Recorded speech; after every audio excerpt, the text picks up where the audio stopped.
You're listening to the Worldwide Sports Radio Network. It's time to wake up with the Morning Boys on Worldwide Sports Radio Network. And here's your host, Ryan Hickey. And welcome into the Worldwide Sports Radio Network. It is the Morning Boys with your host, Ryan Hickey. We hope everyone had a great weekend, stayed safe, stayed sane, and enjoyed, finally, a live sporting event where the outcome was unknown, where there was drama, where there was intrigue, and where there was actual sports to be discussed and enjoyed over the weekend. The NFL draft went off without a hitch, and I know there's a lot of debate and discussion about should the NFL draft go on? Should the NFL actually be sensitive to what's going on with all these other sports, leagues, and events being canceled or pushed back? Should they do the same despite the draft and all the other free agency activity being able to go on as scheduled while also practicing safe social distancing measures and requirements? And boy, are we glad that the NFL draft went on. It was awesome. It was insane. I'm not a big draft guy per se. I don't really, I think a little bit is overhyped. A little bit is almost too, it's focused too much on it and people make too much of a deal out of it.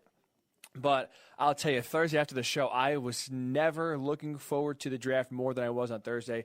It was great, wall-to-wall locked in for basically all 3 days. Hope you did as well and enjoyed it because it was great to have sports back, even for just a little bit, even for just 1 weekend, a little sprinkle, a little tease of what it's like to actually look forward to something and actually watch an event without you knowing the outcome of. It was great. It was awesome.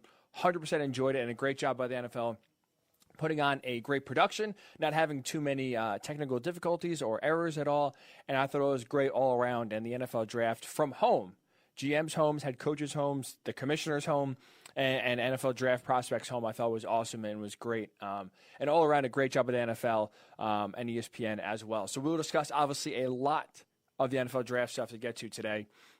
The team really that stands out the most out of this draft, and it's tough to do for the most part, right? It's, you draft college players.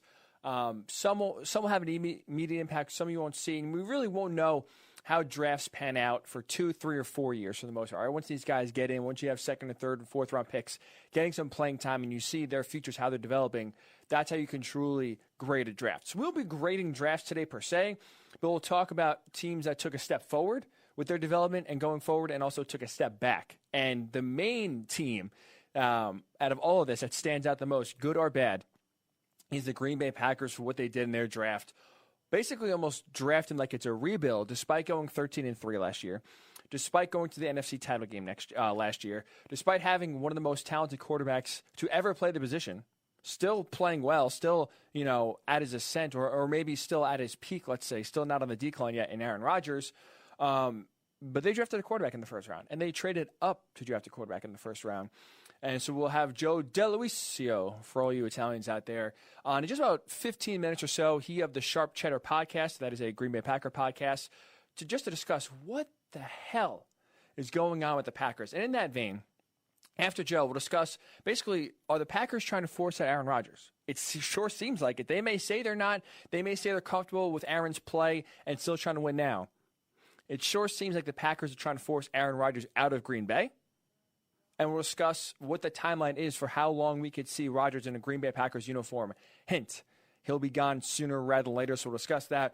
Quarterback draft grades, right? Everyone focuses on the quarterback position. You had a bunch of teams take quarterbacks early on. You had the Bengals, Dolphins, Chargers draft quarterbacks. You had the Packers trade up to draft a quarterback early on. You had some teams take some QBs late. We'll give a grade for every team who took a quarterback. Not what we think will happen, but just where they took the quarterback, how it fits into their team. We'll grade it just on base fit and where they took them.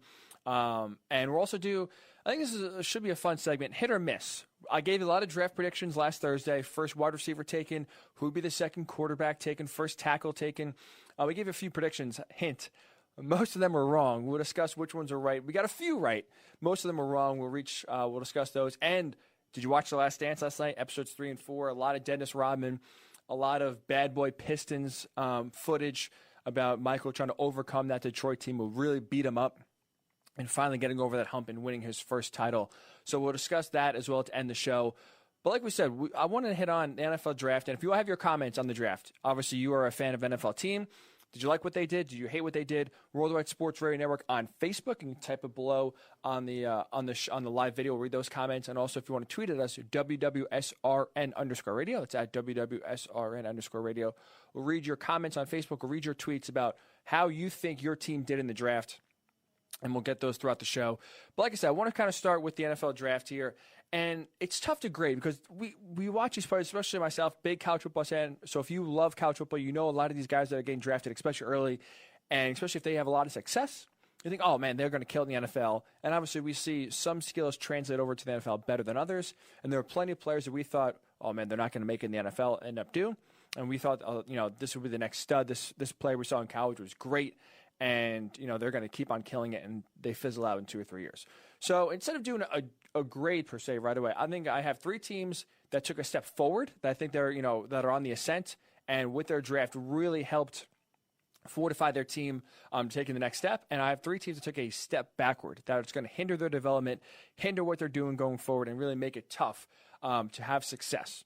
So we'll start positive. We'll start with the teams that go forward. And I think, first of all, the teams that stands out, you can say really the team that won the draft, the Baltimore Ravens. Just an absolute great draft for them. Rounds 1 through 7, they got great depth. They didn't really move up too much, so they got the guys they wanted at their draft slots. They got Patrick Queen, who is, regarded by most, if you read a lot of draft mock drafts or read a lot of draft prospect profiles, Patrick Queen was regarded by most as the best linebacker in this class. The Ravens get him, a great linebacker without trading up, so they keep all their draft assets. He falls to them, and he will fit perfectly in that Ravens defense. And also like Malik Harrison, too. They got him in the 3rd round, linebacker of Ohio State. I think he's another kind of athletic linebacker that can go sideline to sideline. That'd be a great fit for that Ravens defense. And really the pick I love the most. Patrick Queen is great, don't get me wrong. 2nd round, the Ravens getting J.K. Dobbins. This is what I love when teams fortify a strength. They see a strength, which is, for the Ravens' case, the run game. Right? Last year, they set the single-season rushing record for a team in the NFL in one season. And what do? They build on top of a strength. They bring in another young running back in J.K. Dobbins, who, by most, depending on overall skill set, you could say was the best running back in the draft. They get him in the 2nd round, so you get great value. As a Penn State fan, as a person who watches not only a lot of college football, a lot of Big Ten football, J.K. Dobbins is legit. He doesn't get hit too often. He's very fast. He's deceptively fast, but also breaks a lot of tackles. He is going to be a great fit for this Ravens offense that is really a hybrid of punch in the mouth, lining up, and just basically running down your throat, but also getting to the edge and using their speed to also run past you. J.K. Dobbins is a perfect blend for what Baltimore does in the run game, and he's going to be so much fun to watch. They added Devin Duvernay to go in the slot a little bit later on, which is an interesting stat here, because the Ravens, despite having one of the best efficient pass games in the NFL, despite Lamar Jackson leading quarterbacks with 36 touchdown passes, the Raven wide receivers, just the wide receiver position alone, had the least amount of receiving yards of any wide receiver group in the NFL last year. It was very interesting. So despite all their success with the pass game, how efficient they were, and again, Lamar Jackson leading the league with 36 touchdown passes, the wide receivers weren't as productive as maybe you would hoped and think. So they had Devin Duvernay to go along with Hollywood Brown as the big speed threat on the outside there for sure. So overall, I thought the Ravens had a great, solid draft. They got a lot of great impact players, and they fit their team more important. That's the most important part. Fit, and how do they fit in the scheme of what you're trying to do offensively, defensively. The Ravens hit it out of the park. Same with the Cowboys. I mean, there was a lot of worry and intrigue with Jerry Jones basically drafting on his own. It came out that Jerry Jones was going to be basically the sole person making the decisions for the Cowboys. If you go back a few years when Johnny Manziel was in the draft, basically Jerry Jones had to be talked off the ledge and talked out of drafting Johnny Manziel, and they actually went with Zach Martin on the offensive line, and we saw that was a great pick because he's still there, and that offensive line is one of the best in the NFL. But it took a lot of convincing for Jerry Jones to not draft the shiny object, not get kind of swept away with what Johnny Manziel was back in the day, and take the smart pick. So there was some concern that, wow, who is going to be this guy that Jerry Jones is going to fall in love with, not fit the team, or just be that shiny object that's going to distract for what the Cowboys really need. And drafting CeeDee Lamb, where they did, having him fall to him at 17, is both that and also it's not. It's a great pickup for the Cowboys. Now you add him with Amari Cooper, Michael Gallup, Ezekiel Elliott, this Cowboys offense is going to light it up in 2020. It's going to be so much fun to watch. And if I'm Dak Prescott, you know what I'm doing right now? I am sprinting to sign the franchise tag because now you add CeeDee Lamb, a great stud wide receiver at Oklahoma, to this offense that already led the league in total offense last year. You sprint to sign that franchise tag because guess what? Your stats are only going to inflate, not just with the addition of CeeDee Lamb, but also you have Mike McCarthy. So you think the offense should evolve better than what it was under Jason Garrett. Your numbers, your play should theoretically be better than it was last year. So you sign the franchise tag, you get $33 million this year, get your numbers, put up great offensive numbers, and guess what? Hit the open market with even more leverage than you have this year. I think it's going to be a plus for Dak Prescott with this. And then they got Trayvon Diggs in the second round. They needed secondary help. They got it. And also got great value with Trayvon Diggs getting there in the second round. So great job by Jerry. They got a center, Tyler Biadasz from Wisconsin. Travis Frederick obviously retired a few weeks ago. So now you fill that hole in the offensive line. Jerry, for all the worry of him drafting on his own, doing it in style, by the way, drafting on a yacht. Only Jerry could do an NFL draft on his yacht. I thought the Cowboys absolutely crushed it. And a team I thought had a very sneaky draft that was already a pesky team last year that I think is going to take the next step.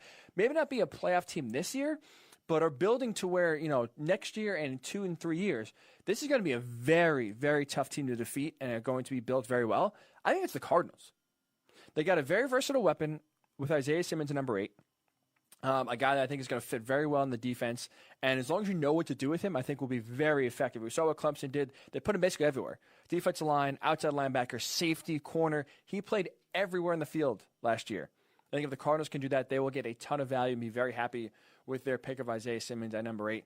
And then they got insane value on a left tackle in Josh Jones, another major position of need. They get him in the third round, despite not having a second-round pick because they got DeAndre Hopkins. So if you look at it, they got in the second-round pick DeAndre Hopkins, a great stud wide receiver to give Kyler Murray another weapon. He had Dane Brugler, who is a great draft analyst for The Athletic, had Jones rated as a borderline first-round grade, late first-round, early second-round grade. They got him in the third round.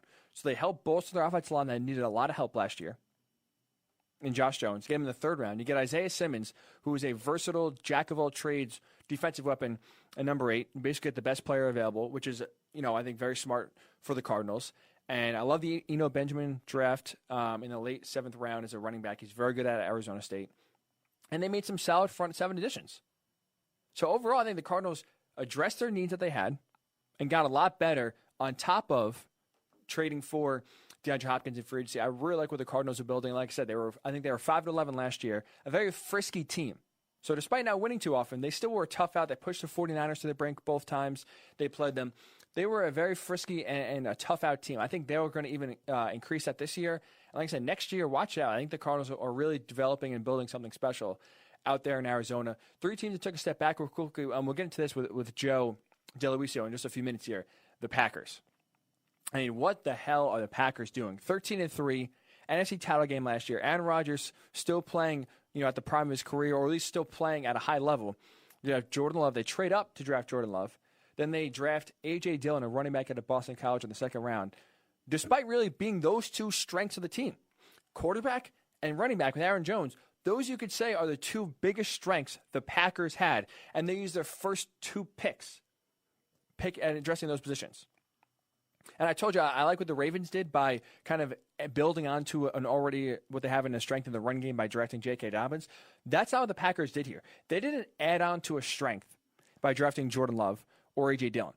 They basically just blocked them adding and addressing bigger needs that they have because A.J. Dillon, we see, is a nice running back out of Boston College. Will he be a replacement for Aaron Jones? We'll see.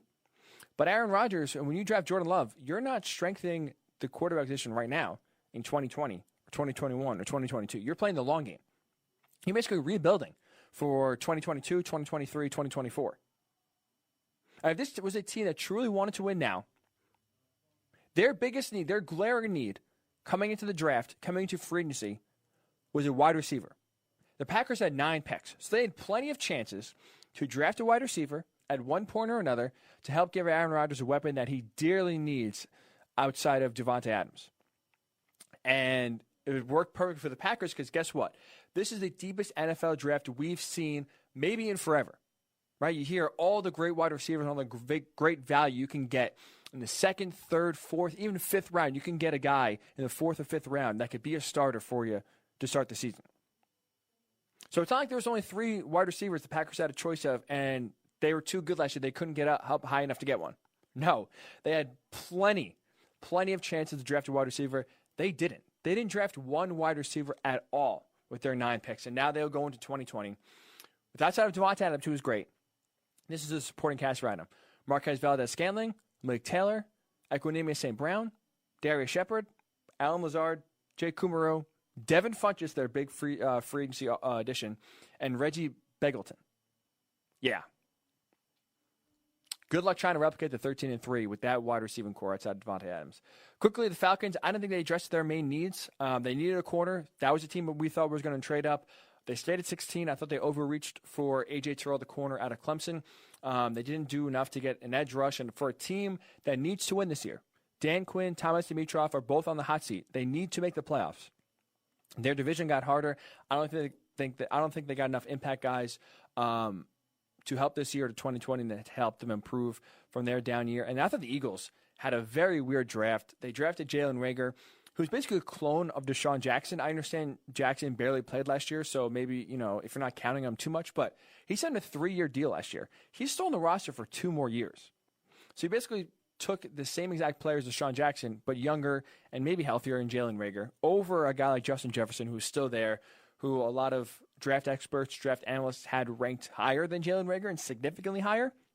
So they overreached for a smaller wide receiver that's fast. They took Jalen Hurts with their second round pick. Doesn't make any sense.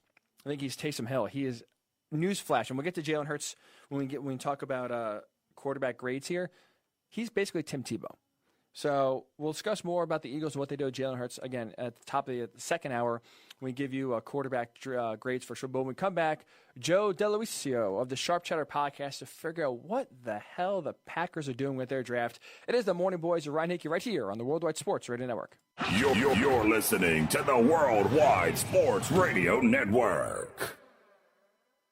It's time to wake up with the Morning Boys on Worldwide Sports Radio Network. And here's your host, Ryan Hickey.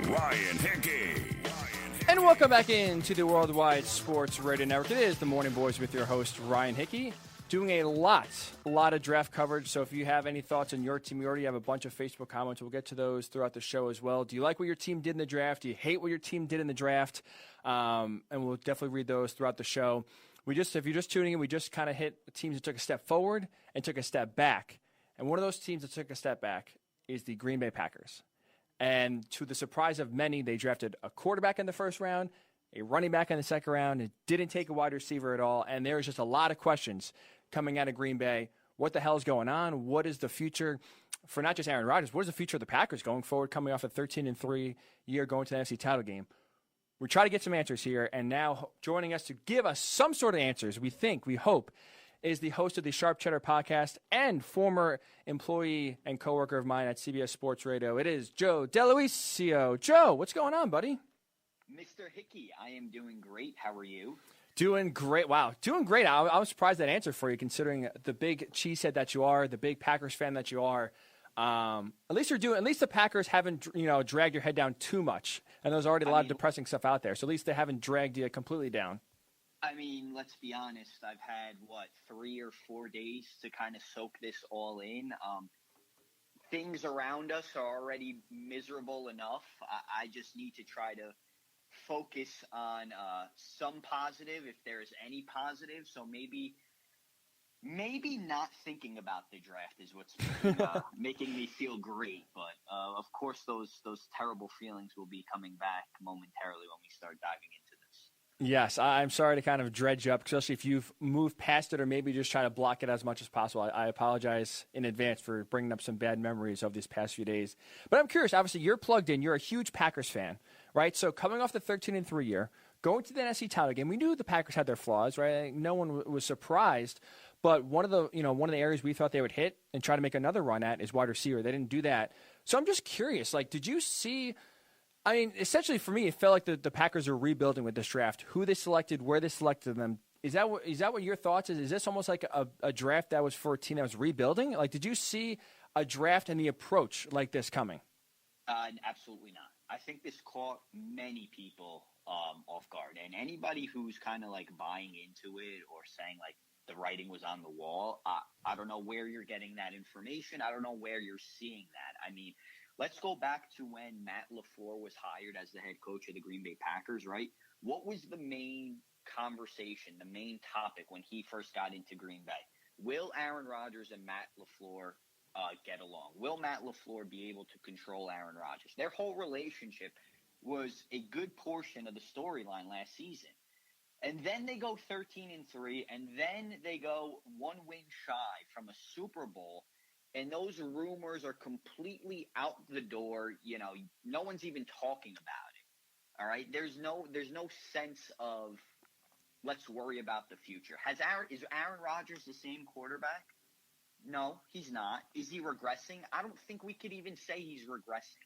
I mean, there's no way we've seen enough of a regression to say, all right, it's time to panic. You were one win away from playing in a Super Bowl. You won 13 games. There are so many teams in the NFL that would sign up for that any day of the week to go into this draft, which should have been a draft that said, let's add some tools, let's add some pieces so we could compete with the San Francisco 49ers, because quite frankly, last year when we played them twice, it was just completely an utter disaster. Let's add some pieces. Let's get better. Let's retool. Let's give Rodgers what he needs. Let's add some depth. But instead, I mean, I don't even know what you could consider what the Packers did. It just made it so confusing, so mind-boggling. And still, again, we're 4 days removed. I'm still trying to figure out what is the goal here. What is the goal here? And I'm with you, Joe. Like, it's right. Aaron Rodgers is not at his peak, but he's not. I wouldn't say he's regressing. I thought a lot of, if you want to say struggles or maybe the offense not exploding like we thought, like it would with Aaron Rodgers under center. I mean, I would blame it to the wide receivers he had. I mean, he had Devontae Adams, right? And everyone else, I mean, essentially, me and you could have suited up for the Packers and caught passes last year and be just as good as what they had. So I don't really get it. I mean, are they trying to force Aaron Rodgers out, do you think? I mean, listen, if they're trying to force Aaron Rodgers out, that would be a terrible game plan. There's no reason for it. I mean, I understand the notion of wanting your guy when it comes to the quarterback position, right? You go back into Packers history. Ron Wolf wanted his guy. He got Brett Favre. Ted Thompson wanted his guy and got Aaron Rodgers. And I guess Matt LaFleur, Brian Gutekunst wanted their guy, and they think that Jordan Love is the guy. But my problem with this is there's no signs. We're not seeing anything that you need to worry about a quarterback. Now, if you would have told me that Aaron Rodgers, all right, let's say last season the team doesn't do well, he's struggling in the Matt LaFleur's offense, possibly another injury, his age, all right, you start thinking maybe we need to start thinking for a new quarterback. But you hear Aaron Rodgers talk. He tells you he wants to play into his 40s. Great. He tells you there's going to be, good luck if you draft a rookie quarterback because he's not going to be able to beat me out. I just think this was a complete disservice. You look at the new contract that he signed back in August, right? The earliest he could get out of that contract is at the end of the 2021 season. I mean, is it possible that that is the end for Aaron Rodgers? Yeah. But to start thinking about this right now, I mean, you drafted a quarterback. You traded up for the quarterback. You're not going to see him on the field bearing any injuries for possibly 3, 4, 5 years. I mean, this is 2 years in a row now that the first pick in the first round for the Green Bay Packers is essentially invisible. And that's not how you build a franchise. Talking with Joe DeLuisio, Sharp Cheddar podcast host, and as you see, very, very diehard Packers fan. Joe, I mean, I'm with you.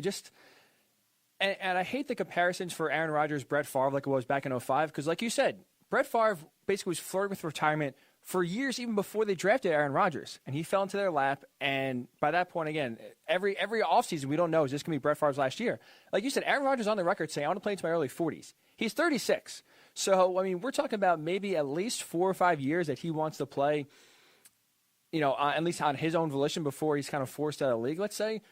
But like you said, that timeline it goes longer than Jordan Love's contract. So the Packers aren't going to have Aaron Rodgers basically play out his career in a Packer uniform, basically let Jordan Love, the value of getting a first-round quarterback is you have that 5th year and try to keep it cheap. You're not going to keep him on the bench for 4 or 5 years and then basically get to a second contract and not know what you got in the guy, not to let you trade up in the first round. So how long? So you said the earliest they can get out is basically 2021. They have a ton of dead money. I think it's $51 million this year and I think $31 million next year if they were to cut or trade Aaron Rodgers. So you're not going to do it from a money sense. Is 2021, you think, is that the year he's gone? I mean, that's the only thing that makes sense right now. Again, like you just brought up Jordan Love's contract. I mean, you're going to give a guy a second contract based on what? Only seeing him play in the preseason against, second-string backups and third-string cornerbacks? I mean, how can you do that? How can you evaluate what you have in Jordan Love?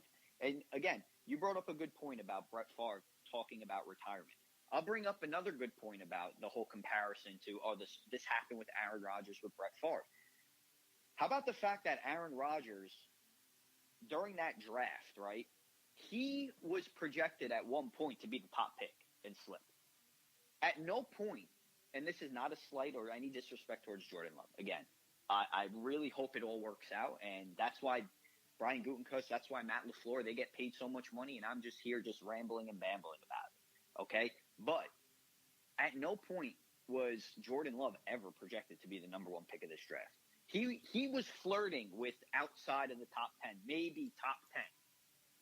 But not only to get him at the end of the first round, but to trade up for him, man, it's hard to wrap your mind around it. That's the crazy part. Like you said, right.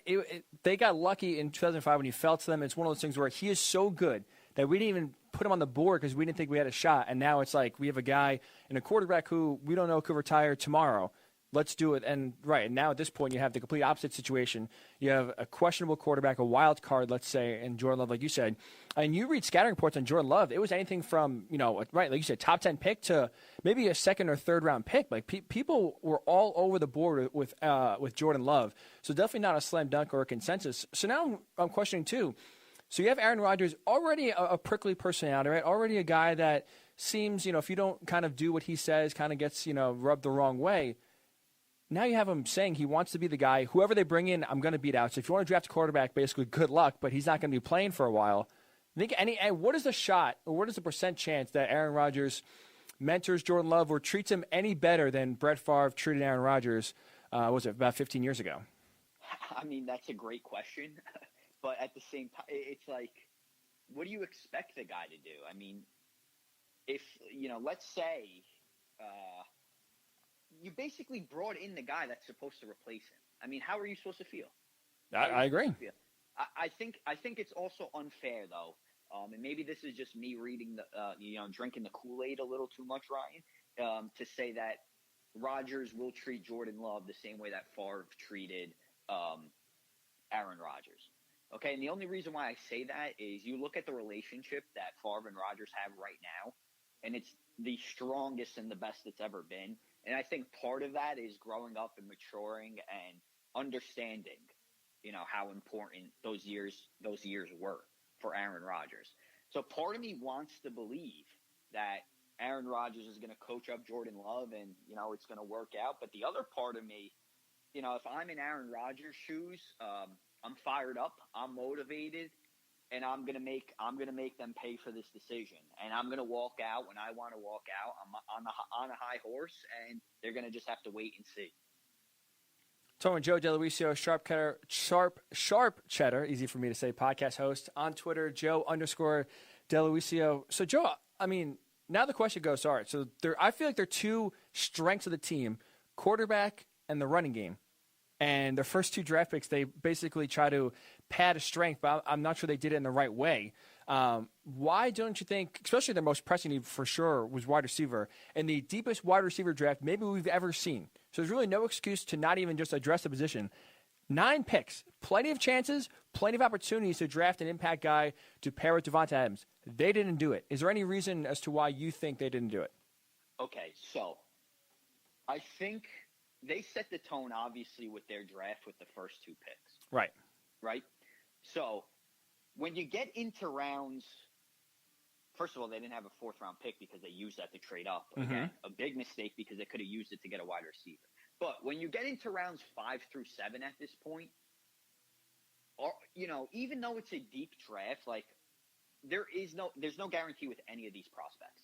But can you for sure say that one of the guys or one of the wide receivers that you take in round 5 through 7, or if you take a bunch, can they even compete with the guys that are currently on the roster? And I agree with what you're saying. I don't think the wide receiving core, other than Devontae Adams, is very talented. You're putting a lot of stock on a lot of uncertainty, right? Last year, we were supposed to see a lot more for Geronimo Allison. It was terrible. He's gone. I thought MVS was going to have a bigger year. Other than that game against Oakland where he had 2 big catches, he was suspect. Alan Lazard really stepped it up. Can we see the same from, will he take that next leap? EQ, he didn't play at all. That's a huge question mark. They add Devin Funches, who maybe it could be a resurgence, but you're putting your stock in Devin Funches. So, I understand not forcing it in rounds 5 through 7, but the way you started the draft absolutely dictated not going for a wide receiver. And it just doesn't make sense. I'm not saying you needed to get a wide receiver in round 1, okay? That you don't want to reach there, but you trade up. You got a guy on the board like Patrick Queen.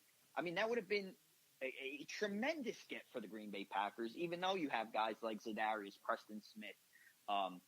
You just signed Christian Kirksey, which is a huge question mark, but at least you add some depth. You add an impact player that regardless he's going to be on the field.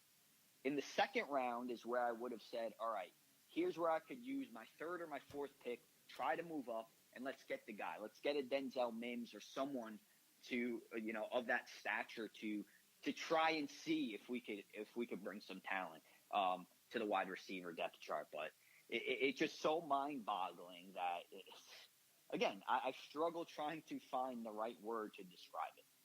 It is, yeah. I mean, they treated the entire draft essentially like a rebuild. Like they went 6-10 or 7-9, trying to restock in a loaded NFC, not the other way around, going 13-3 and trying to add maybe a piece or two. So, like I said, switch to the front 7. I mean, they got gashed in the NFC title game, sure.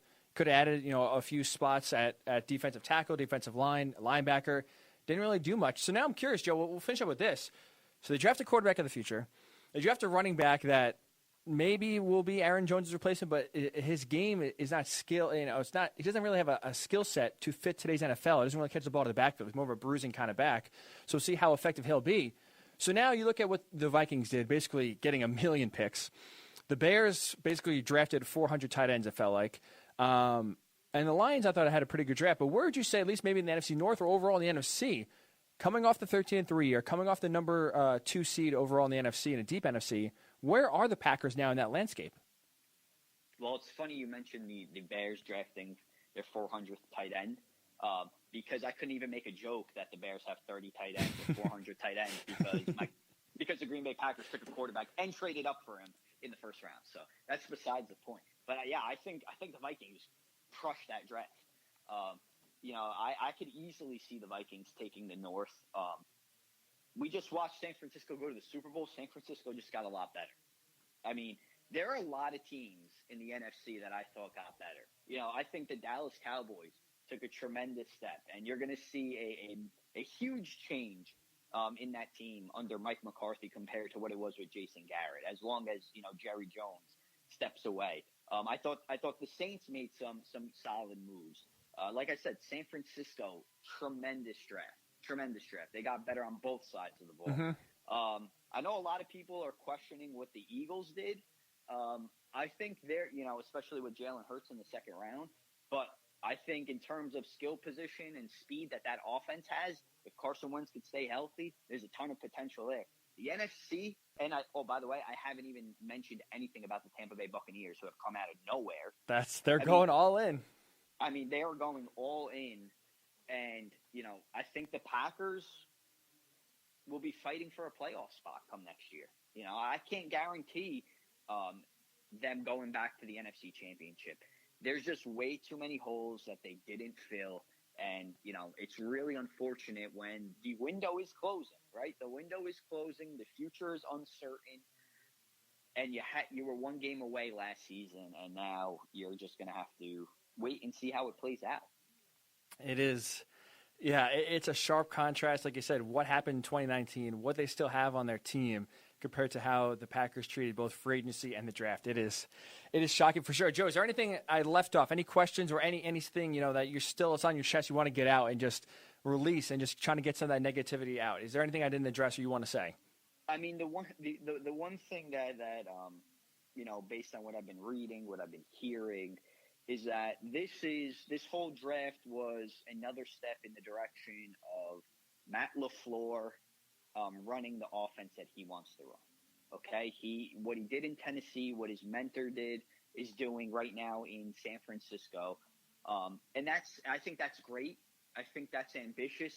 I think that has a ton of potential.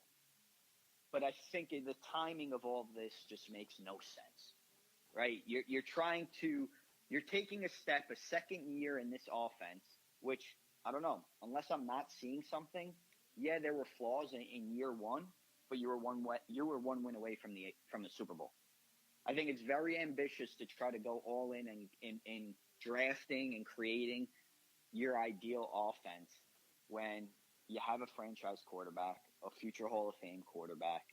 You have a good running back. Ryan, there's just so many things that don't make sense about this. I mean, and you keep bringing up A.J. Dillon, who, yeah, he's a bruiser. He had a hell of a career in BC. And it's like, yeah, the potential of him and Aaron Jones, that's going to be interesting. It could really work out. A nice little thunder and lightning there. But with that being said, is the writing on the wall for Aaron Jones, who's up to be a free agent next season. All right, because if he replicates what he did this past season, there's no way Green Bay's going to pay him because they got guys like Corey Linsley, they got guys like Kenny Clark. There's a lot of guys that need to get paid next season. So it's just, I don't know. It looks like they got their quarterback of the future, they're the running back of the future, and they are looking 4 or 5 years ahead rather than being in the present and recognizing and realizing the talent that's right in front of them. Yeah, it's going to be – I'm fascinated to see what the Packers do next year and where they go because, like you said, it's coming off a year that there was so much promise. And, again, maybe the 13-3 record was a little bit not of a fluke, but, you know, maybe a misrepresentation of how truly good they were just to basically go to a complete 180 and just try to already, it seems like, rebuild the team is quite the strategy for sure. But, Joe, we appreciate you coming on, man. Hopefully, you know, I know you've been doing some of the media rounds today. Hopefully, you know, all this venting, all this talking about it makes you feel a little bit better. And at least, yeah, get to let that get off the chest. Thanks for giving us a few minutes here, man. Ryan, anytime. And just let your listeners know when you make it big time on the air that I've had some sort of success in molding you into the host that you've become. You're the first person I will thank, and we got to get you on again because, Joe, you're also an Iona Gale, worked there. So, I mean, they had a big controversial signing in Rick Pitino. We got to get you on again once the Gales in your mind go dancing, right? Sweet 16? Oh, I have them penciled in right now. Hopefully we can get back to campus and there'll be basketball, and then we can talk about it. Yes, that is very true. Joe Delucio, Sharp Cheddar Podcast. Again, Joe, thank you so much for the time. We appreciate it, man. Ryan, anytime, buddy. Take care. We do thank Joe for giving us a few minutes here. And, I mean, there's a guy we thought was going to have some answers, or at least not thought, because no one really has any answers. But you hear the frustration in his voice. You hear just the concern, though. What are the Packers doing? What is the direction they're going into? We'll try to discuss that next, because I brought the question, and Joe hit on it. 2021 is the earliest that Aaron Rodgers theoretically could separate from the Packers without it just being a massive cap casualty. So discuss, are the Packers trying to get out Aaron Rodgers? We'll get to your Facebook comments as well. I see a lot of people commenting. We'll get to that. So I truly think Aaron Rodgers is getting the Tom Brady treatment. And here's what I mean by that. We'll discuss that when the Morning Boys Ryan Hickey return right here on the Worldwide Sports Radio Network. It's the Worldwide Sports Radio Network.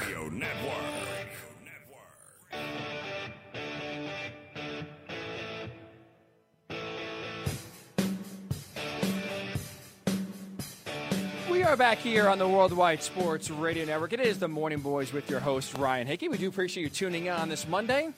Hopefully having a great weekend. Enjoy the NFL Draft. If you have any thoughts on your team, we just had Joe DeLuisio on. If you couldn't tell, he was a big Packers fan. And also, if it was hard to tell, he was not happy with what the Packers were doing.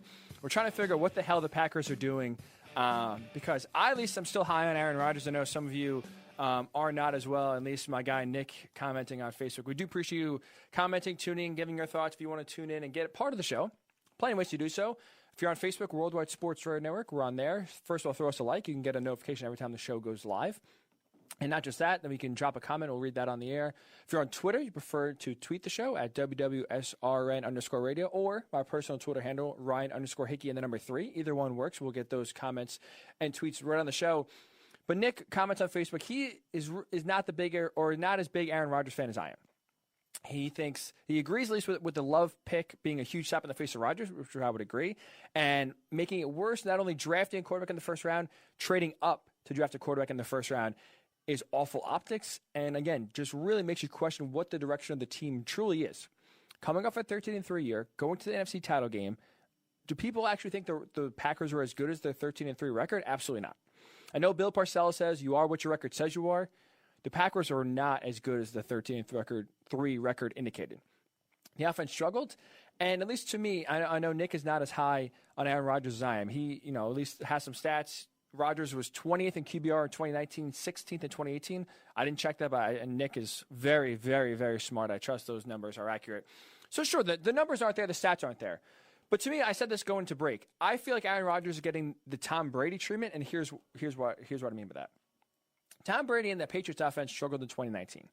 Similar to what the Packers and Aaron Rodgers had to deal with, there was a lot of shuffling and a lot of bad play at the wide receiver position. Now, the offenses are a lot different, right? Tom Brady really does rely on timing and being on the same page with his wide receivers, reading the defense the same, and knowing, all right, if the defense does this, we're going to break this way, and that's where the ball is. So it's a lot of timing offense. It's a lot of being on the same page as the receiver, and really that's where the practice and the familiarity comes in to make that Patriots offense as successful as possible. Rodgers and the Packers, especially on the Battle Ford, it's a little different, right? Aaron Rodgers likes to air it out more. So he's not relying too much on timing as he is, again, just having some competent receivers out there. And, again, when we ran down the roster, let me just go one more time. Outside Davante Adams, who is a stud, to rely on guys like Marquez Valdes-Scantling, which you heard Joe DeLuisio just say, outside of one game, really did nothing. A guy they relied upon to produce and be kind of that number 2 or number 3 option. Didn't really come through.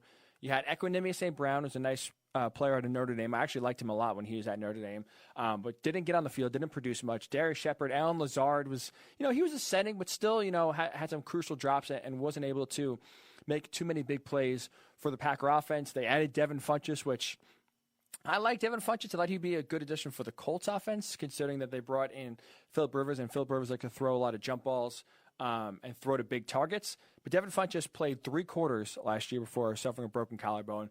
He's not exactly, let's say, the guy you need to bring in now will all of a sudden unlock this Packers offense. So to me, similar to Tom Brady, 'cause I'm still high on Tom Brady, maybe more than others are. And I think he actually can play really well and still has 2 legitimate years left of solid play in him in Tampa Bay.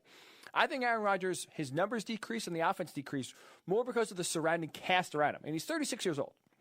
And for his entire career, Aaron Rodgers really has done more with less for the most part. And especially since Jordy Nelson left, he's really been on his own. Maybe this last 6, 7, 8 years, I think he's had to do more with less and basically himself be the offense. You saw him feuding with Mike McCarthy. He thought the offense got stale. So there's a lot that I think Aaron Rodgers was doing to put the team on his back in order to really carry them. And I think now more than ever, he needs help. You can't rely on Aaron Rodgers to be the guy to prop up an Allen Lazard, to prop up an Equanimeous St. Brown. You need more guys like Davante Adams to help prop up Aaron Rodgers. I think Aaron Rodgers still has a lot of arm talent. I think he's still mobile. I think he still has a ton of accuracy. And I still think he's one of the best quarterbacks in the NFL. And we see more than ever with the rules the way they are, with athletes taking care of their bodies, quarterback especially, players can last longer and be at their peak longer than most other positions. I think Aaron Rodgers, again, maybe not at the top of his game. I think he's still playing well. And like Joe said, he's not regressing. So despite the offense struggling despite maybe, looking stale and stagnant last year, especially under the first year of Matt LaFleur, I credit that more to, honestly, the lack of weapons that Aaron Rodgers had. I mean, really, outside of Aaron Jones and Devonta Adams, he was throwing to nobodies. A rotating cast of receiver. Jimmy Graham never got off the ground at tight end. I just didn't think there was enough around him now, and this is the time to surround Aaron Rodgers with weapons, which is why I thought it was so important that, especially in the first round or in the first 2 or 3 rounds, you get a wide receiver or two, because all of a sudden now if you got some talent to that wide receiver position, now all of a sudden I think Aaron Rodgers looks better and he plays better because the weapons are more potent, and I think that makes him overall a better player. So I understand, especially when Nick is throwing out facts and stats, and he's not wrong. He thinks he's been in the decline, and he's right. 2015 Aaron Rodgers, 2016 Aaron Rodgers, when he basically did it all himself, and had some great statistical years and carried the Packers. He's not that Aaron Rodgers anymore. He's absolutely right. At 36, Aaron Rodgers needs help. And he needs players to help prop him up instead of the other way around. They drafted the offensive line, which I thought was smart, but they did absolutely nothing to address the wide receiver position.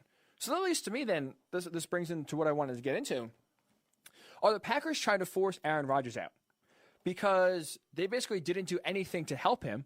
And if anything, they made these moves almost, not to spite him, but maybe to get him agitated and maybe to start, having him get upset with the regime in Green Bay and maybe try to get out of there sooner rather than later. Because this is not a Brett Favre, Aaron Rodgers situation back in 2005. Brett Favre basically started hinting at retirement since January of 2003. So even 2 years before the Packers drafted Aaron Rodgers, there was questions about Brett Favre's commitment, and he basically took it year by year for almost 5 years. Right? Ever since 2003, every year the question was, is Brett Favre going to come back? Is Brett Favre going to come back? Aaron Rodgers falls to them. The Packers draft him. Every year after that, is Brett Favre going to come back? He retires in 2008. Only a few months later to unretire and play a few more years. So there's always that question. There was always that cloud of when will Brett Favre hang it up? So I thought it was smart. You draft Aaron Rodgers. He sits there, and any time, basically, because it could happen on a drop of a dime, Brett Favre's out of there. Boom, you have your replacement. Now, with the Packers, Aaron Rodgers, though, it couldn't be any more opposite. Aaron Rodgers has already come out and said he wants to play until his early 40s, which at 36 years old right now, let's say is another 4 or 5 years of pretty good play, assuming he doesn't drop off like Peyton Manning did with the Broncos, right? Where Peyton had a steep decline to the point where in 2015, he was just lucky to stand upright and get the ball past 10 yards. So if he wants to play into his early 40s, similar to what Tom Brady is playing like, there's at least another 4 or 5 years. I think Aaron Rodgers still has good play in him, assuming he doesn't get injured. So if that's the case, he's going to outlast Jordan Love's rookie deal. 4 or 5 years, the Packers don't have 4 or 5 years to wait. Guess what? You use all of Jordan Love's rookie deal up. Done. Every benefit of drafting a rookie quarterback in the first round is gone. You draft a rookie quarterback in the first round because you think he can be a difference maker, he can lead your team to the promised land, but not just that, he can do it soon. We've seen now with the way the quarterback salaries have inflated and have really taken up a large chunk of the cap, the key to winning is doing it early. And doing what the Chiefs did, winning with Patrick Mahomes, still making little money. Because as soon as you pay these guys, it gets harder and harder to surround them with weapons. Doesn't mean you can't win. Don't get me wrong. You can absolutely still win when you give a quarterback a second or third contract. But it definitely gets that much harder. Because now you see the Chiefs. They didn't redo Patrick Mahomes' deal. He's still in his rookie deal. You know what they did after winning the Super Bowl that's so hard for teams to do after they're coming off a Super Bowl season? They returned 22 of their 24 starters. That's unheard of. So often teams win and players win, and those who are on, expiring contracts or looking to get a contract extension or a bump in pay, guess what? They go elsewhere. They got the ring. They won. Now they want to get the money.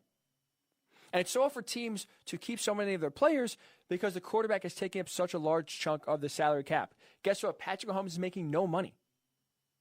None. And that allows the Chiefs to keep a lot of these players that were on free agent deals, pay them the money in the short term, and try to run it back and try to win another Super Bowl while Patrick Mahomes is still on that small deal. So that's why you draft Jordan Love, and that's why they traded up to draft Jordan Love. To take advantage of a cheap, young quarterback that you think can still get to the playoffs and maybe win you a Super Bowl. If Aaron Rodgers plays out the duration of his contract or plays until his early 40s, guess what? Those 4 or 5 years, Jordan Love, that you have with cheap labor are all gone. And again, barring injury, I should say, you're getting zero value out of your first-round pick. So that means that sooner rather than later, the Packers are going to have to play Jordan Love. You got to figure out what you have, and more importantly, you got to extend that fifth-year option after the third season. Meaning you have to know what he is by that third year, because that fifth-year option is pretty expensive. And going from there, he's only going to get more expensive. So you look at the cap space, you look at the cap and what Aaron Rodgers' deal is. He's not going anywhere this season. Because guess what? If the Packers trade or cut Aaron Rodgers, that is $51 million that's going to be on their cap this year for him not to be on the team. That is insane. Insane.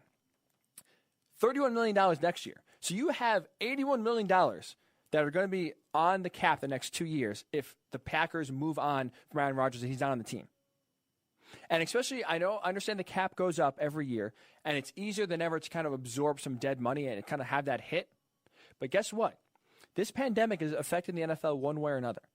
Revenue is not going to be the same, and it's not going to continue to grow.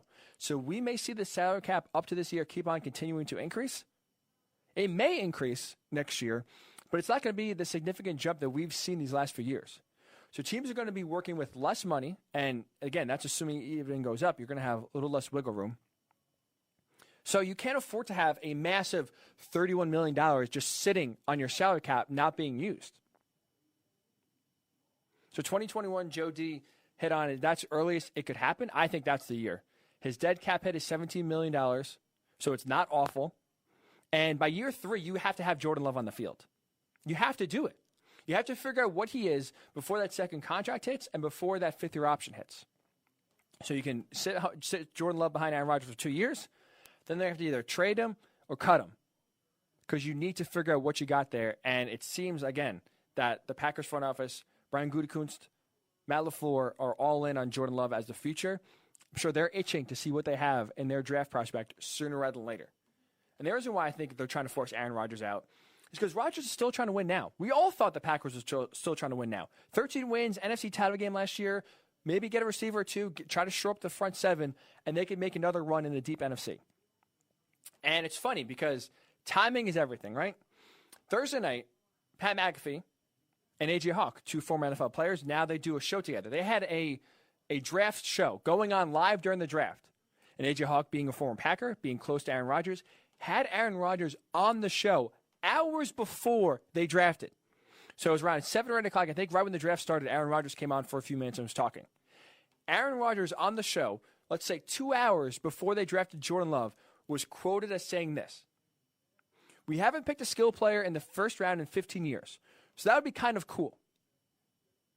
That's Aaron Rodgers 2 hours before they draft Jordan Love saying, "Man, it'd be so cool for the Packers to draft a skill player in the first round. Haven't done it in 15 years.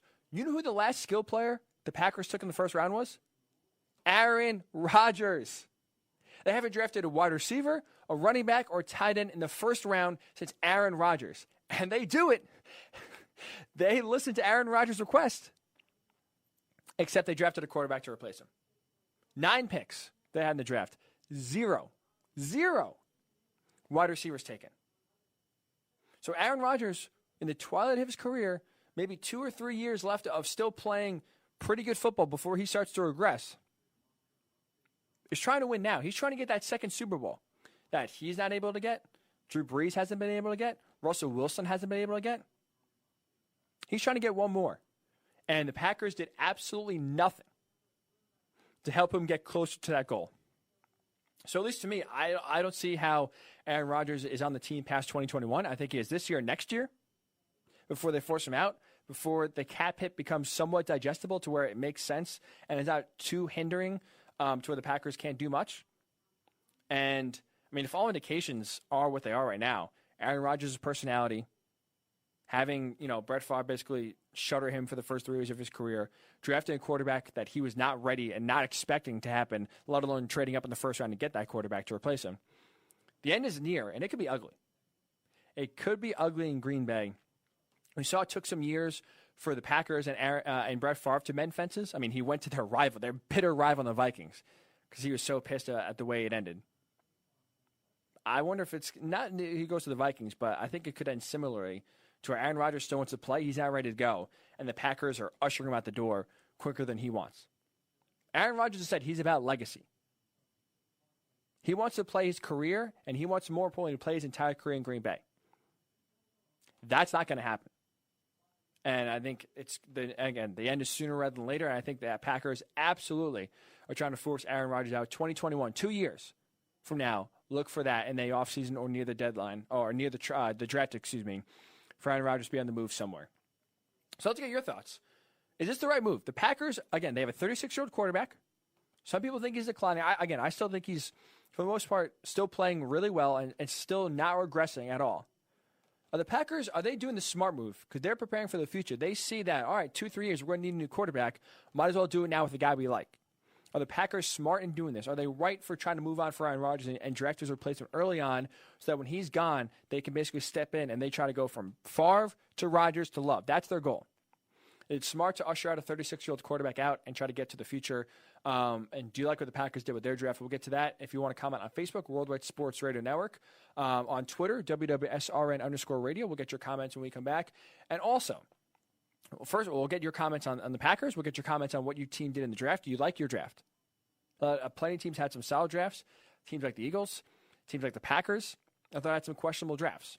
Speaking of which, teams that drafted a quarterback, the Bengals, the Dolphins, the Chargers, the Packers, the Eagles, we'll give them grades on when they drafted their quarterback and the fit that quarterback fits with their team. So we'll give you draft grades, and we'll also get your reaction to Aaron Rodgers being forced out of Green Bay, it seems like, and also your thoughts on your team's draft. So we'll do all that when the Morning Boys Ryan Hickey return right here on the Worldwide Sports Radio Network.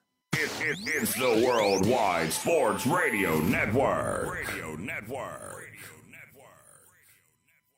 It's time to wake up with the Morning Boys on Worldwide Sports Radio Network. And here's your host, Ryan Hickey.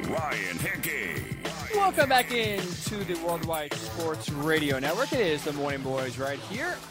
Hour number 2 coming your way as we are on till 11 a.m. on the East Coast. We do appreciate you tuning in on a NFL Draft Reaction Monday. A ton of stuff to get to. We talked a lot of the first hour about what are the Packers doing? We're trying to figure it out. We had Joe DeLuisio on of Sharp Cheddar Podcast, a big Packers fan himself, and he really couldn't figure out what the hell the Packers are doing, what direction they're going in. None of us can figure it out. Maybe you could figure it out if you want to comment on Facebook, Worldwide Sports Radio Network. We do have some comments here. Joe Pidell, my guy. Joe, what's up, Joe? Said, I'll be surprised if Jordan Love is the answer for the Packers down the road. Seems odd to start forcing Rodgers out for someone that isn't a guarantee. But that's what it seems they're doing. And he's right. There's so many question marks around Jordan Love that he was no consensus first-round pick. He was not even a consensus hit. He had the most varied scouting report of really the 4 main quarterbacks, right? Yeah, Justin Herbert, Tua Tagovailoa, Joe Burrow were the 3 at the top of the quarterback position, and those were the 3 guaranteed first-round picks. And then the quarterback position dropped off from there. Jordan Love was a guy that some teams had thought could go in the top 10, maybe the Jaguars, maybe the Panthers. Some teams thought that Jordan Love could fall to the 2nd or 3rd round. There was no consensus, and there was a lot of discussion and question marks coming from Jordan Love out of this year. He had a down year compared to 2018. Maybe there's some excuses. Maybe it's him actually just kind of being exposed. He has great arm talent. Don't get me wrong. It's an electric arm. But outside of that, his decision making, his footwork, his accuracy. There's a lot of questions about Jordan Love. So Joe's right. I mean, it's one thing to move on from Aaron Rodgers when I still think he's playing well, and I think a lot of people still think he's playing well. But to move on from Aaron Rodgers or maybe try to force him out and have Jordan Love be the answer, be the guy going forward when there's so many question marks already about his talent and can he play on the NFL level. That's interesting that they're hitching their wagons, per se, and kind of going all in on Jordan Love as a very big wild card that could easily backfire and have Brian Gutekunst and have Matt LaFleur maybe out on their butts in 2 or 3 years if this does not work out. Sharif Ahmed, Sports Talk comments, Rodgers got slapped in the face by the Packers. And I'm with him. I think he's right. I mean, coming off at 13-3, what message are you sending to not just Aaron Rodgers, but the team? We don't think you're good enough to compete again or duplicate the 13-3 year, so we're just going to kind of quickly tear it down, scrap it, and try to already look for the future? That's essentially what they're doing. They drafted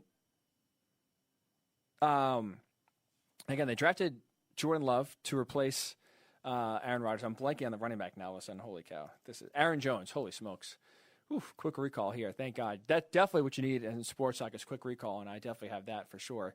Aaron Jones, again, is coming into the last year of his contract with the Packers. They drafted his replacement, it seems like, an A.J. Dillon. Is that an upgrade? I would say no. So there's already some question marks about the future, and basically it seems like the writing's on the wall for a few of their key contributors and a few of their key guys. So the question and the message that the Packers are sending is not good, and it seems like, again, they're ready to rebuild, tear it down, and try to restart. With the future coming in a few years. So absolutely, it's just bonkers and really came out of nowhere what the Packers are doing. So if you want to comment, Worldwide Sports Radio Network on Facebook, WWSRN_radio on Twitter. We'll read those comments as well and get your thoughts. I mean, your team had a draft, one way or another. You liked it? You didn't like it? I'd love to get your thoughts, again, either on Facebook or Twitter.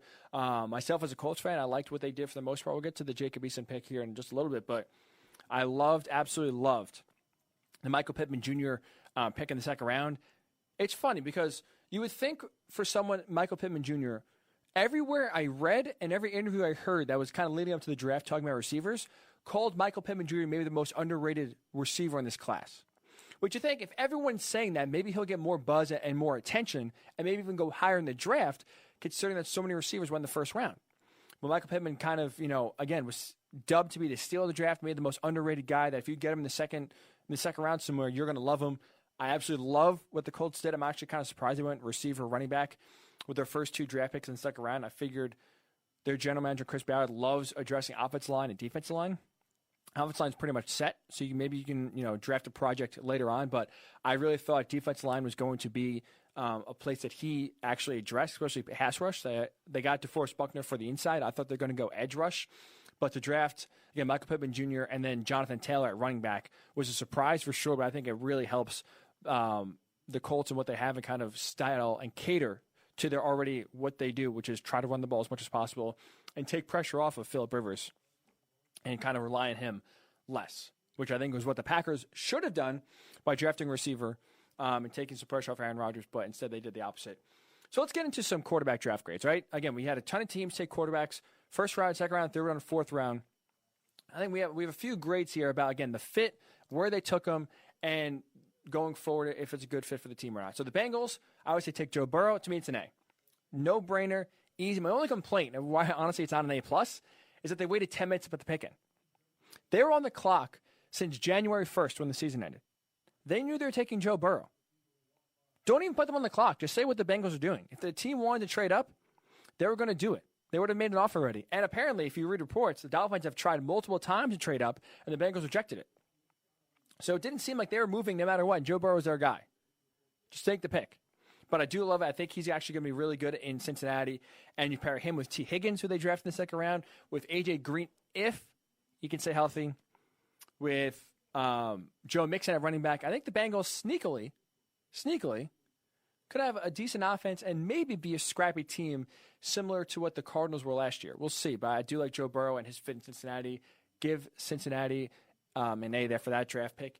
The Dolphins took Tua Tagovailoa, which heard on the show the last few weeks, I was against. I would give this a B- because, one, I'm just not sold on his health. I'm really not. I'm sorry. The injuries scare me. In 2 years as a starter, having all those injuries behind a pristine offensive line in college does get me worried that he won't be durable and won't be able to be on the field enough to make the pick worth it. Now, I understand they drafted 3 offensive linemen. The Dolphins did later on in the draft. I thought they reached a little bit with Austin Jackson at 18. So that gets me worried that, you're going to try to basically build an offensive line on the fly. They signed Ted Karras from New England as the center, but he's going to be a 1 or 2 year stopgap. So you still have to find a long-term center. You have Eric Flowers, who they signed coming off of a pretty good year in Washington to be their guard. Do I trust Eric Flowers in the long run to protect Tua Tagovailoa? I do not. I have questions there. So I think the Dolphins did a good job at least realizing they need all the help they can get in protecting Tua Tagovailoa and did that and put draft capital towards offensive line. I'm skeptical and worried that if you're still trying to form an offensive line or trying to, create an offensive line on the fly as Tua is playing, I get nervous. And again, even if you find it, you had a great offensive line in Alabama. They finished runner-up both times, or I should say as a finalist, both times for the Joe Moore Award, which is given to the best college offensive line in college football. So Tua had a great offensive line in both years at Alabama and still got hurt. So I'm worried that he will not be able to stay healthy, and that draft pick will ultimately be for naught in Miami. B-. The talent is there. And talent's absolutely, there's no doubting Tua should have been talent-wise a quarterback. I worry about his health, and again, I'm not sold that he can be the guy going forward and stay healthy enough to be on the field. So I give a B- to the Dolphins. I'll give a B- to the Chargers, and here's why. A lot of people were down on Justin Herbert. They don't think he can read the field. There's questions about, how good can he be? What is his ceiling? At Oregon, he played 4 years. I understand there's a lot of changing with offensive coaches and head coaches, so maybe that kind of stunted his growth a little bit. But at least the Chargers have everything that Herbert needs to succeed. This is not a Tua situation where the offensive line is spotty, the receivers are spotty, the run game was non-existent last year. They drafted some running backs, but essentially the offense is starting from scratch in Miami. The Chargers, I feel like on the complete opposite end, have everything, for the most part, in place for Justin Herbert to be successful. They have solid receivers. They have Keenan Allen. You have Mike Williams. They have a solid tight end in Hunter Henry. The offensive line, they traded for guard Trey Turner, who's very solid. And tackles could use a little work. But for the most part, the offensive line, especially on the interior, is set. Playmaking options they have. Also, Eckler they re-signed. So there's really not the excuse to struggle like a Tua could have, like a Joe Burrow could have, because the cast isn't around him. So I think it's a B- because I think the Chargers, again, have everything surrounding Justin Herbert to be the guy. And I'll take it to the count, too. Chargers have to sell tickets, which is why I thought Cam Newton would be a good fit and why I thought if the Dolphins pass on Tua, the Chargers should absolutely draft Tua. They need someone to rally around and be the face of their franchise. Justin Herbert is going to be that. So I think from that perspective as well, part of the pick is giving a reason for fans to come to the game and pointing a light. Like, this is our guy. This is what you could look forward to. So I think I gave a B- as well to the Chargers because I like the pick. Justin Herbert's ceiling is definitely a question mark for sure. There were some questionable games at Oregon where, he made more plays with his legs than with his arm, and depending on who you ask and what you read, that's almost a negative because they didn't trust him to throw with his arm. But Chargers, again, B- for that. Packers drafting Jordan Love, trading up to get Jordan Love, I think is a D. Personally, I think it's a D. Now, I'll say this. For Jordan Love himself and Jordan Love the player, this is great. He was a project. He was a wild card. He's a guy who needs to sit behind an established starter for a year or 2 or 3, learn the NFL, learn how to be a quarterback, learn how to read defenses, basically learn the game from the sidelines, and then from there go in and try to execute it. If you threw him into the fire day one, to where if the Chargers, the Dolphins, anyone who needs a quarterback, and you're drafting Jordan Love to be the guy day one, I think you're in trouble. So from the philosophy and perspective of we're going to draft Jordan Love to sit behind him for a year or 2, I think it's smart. Now, if a team like the Colts did it, who have Phillip Rivers for a year or 2, that's smart. The Packers, that's not smart. Aaron Rodgers, again, I still think he's playing well, and he's indicated he wants to play for 4, 5, 6 years. He's not going anywhere.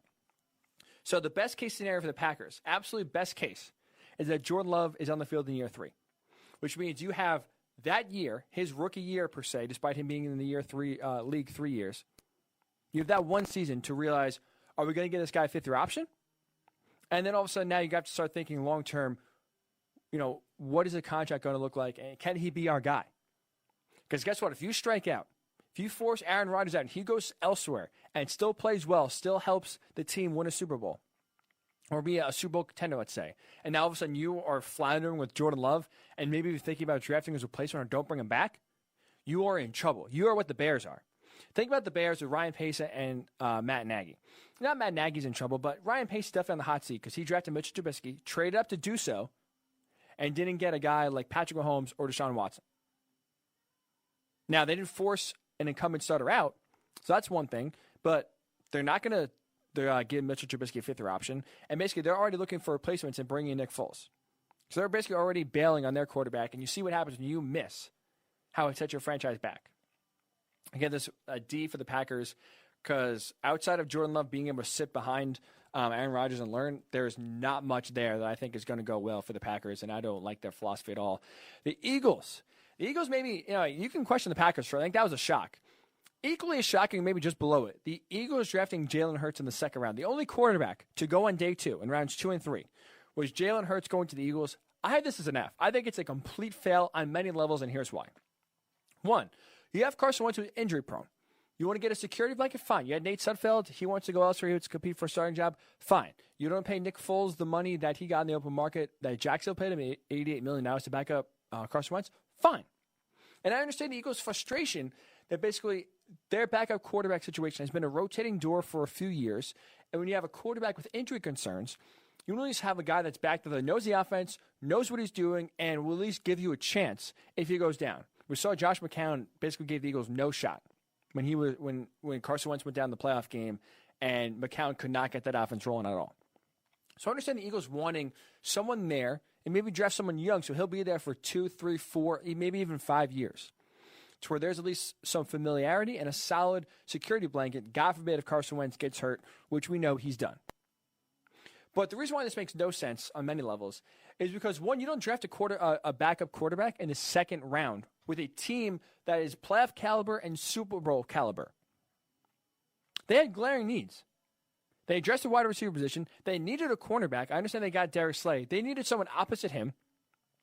They needed secondary help. They didn't do that at all throughout the draft, let alone the second round when he had a chance to do so. And not to mention, Jalen Hurts, the player, I don't get the infatuation and the love of Jalen Hurts, the NFL quarterback.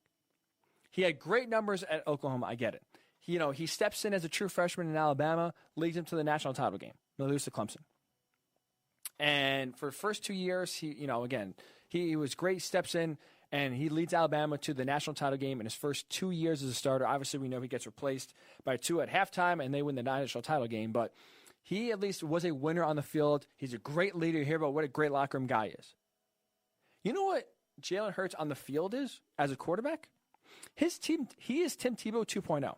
This is what I mean by that. He's a one-read quarterback. You create a route. He looks at one guy. If he's covered, he's running. Look at Oklahoma. There's a guy in a wide-open Lincoln Riley offense who rarely read the field, maybe sometimes went to his second option. And if he's not there, he's already tucking the ball and ready to run. They asked him to run the ball a lot last year. I understand Lincoln Riley was playing to the strengths of Jalen Hurts, who's a powerful, deceptively fast runner.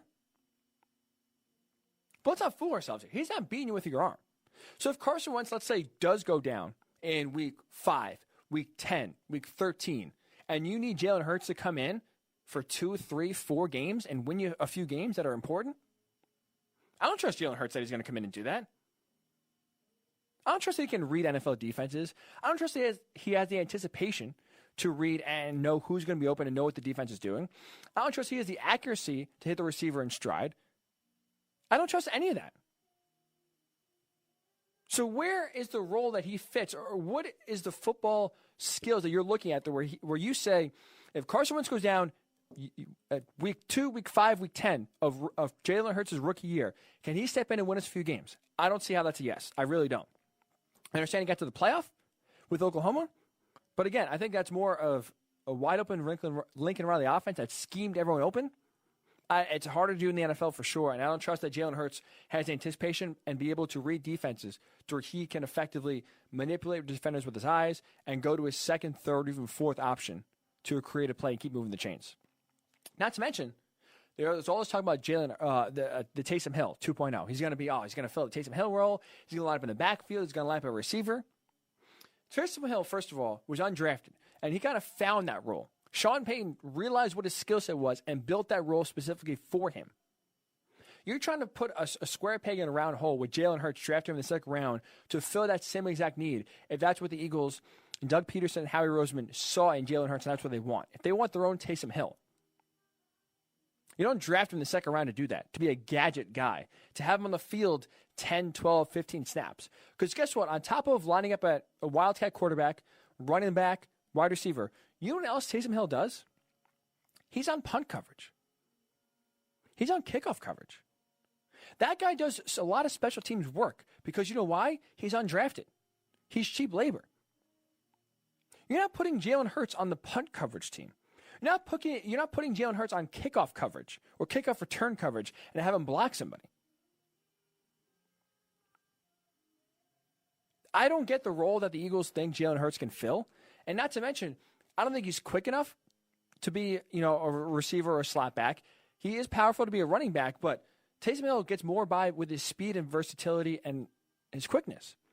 Jalen Hurts really doesn't have that. He's not fast. He's not a blazer. I just have a lot of questions about what the Eagles are doing and the fit that they think he can fit into their offense. I understand, again, he's a great leader, and you want someone that could support Carson Wentz. What you saw as a backup at Alabama, he waited his time, he supported Tua. And when they needed him most in the SEC title game, he bailed at Alabama for sure. So maybe the Eagles saw that and realized this is our guy going forward. I don't trust that that Jalen Hurts can be that guy going forward and step in and be a competent NFL quarterback for 2, 3, or 4 games every year if Carson Wentz goes down. You want to do that, go Jake Fromm, who everyone projects as a backup and a safe guy. Go safe. Don't get a project that you're going to have to develop, and then all of a sudden, his rookie year, expect him to throw him in there and win you some games. I don't see it. F for the Eagles in drafting Jalen Hurts. Colts on day 3 in the 4th round drafted Jacob Eason. I'd say it's a C+. Because my thing with Jacob Eason is he has a huge arm. Now, obviously, you can't teach that. Cannon and a rifle for a right arm.